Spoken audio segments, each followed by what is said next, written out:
sa pinakabagong serye sa GMA Afternoon Prime na Forever Young.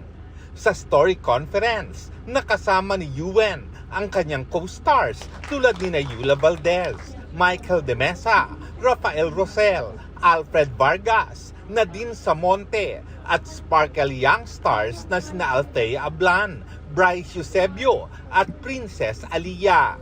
Nagkaroon na rin daw ng familiarity workshop kasama ang mga gaganap niyang magulang sa series na sina Alfred at Nadine. He's very deep and he's very, very smart. Yun lang masasabi ko. Kasi naka-eksena ko na rin siya sa Tadhana. So mag-ina rin kami. Magaling siya. Magaling siyang artista talaga. Malalim na bata siya for his age. Pero at the same time, magaan kasama. Ako, nakikita ko yung anak ko sa kanya. So, nung first workshop namin, naramdaman ko yung connection eh.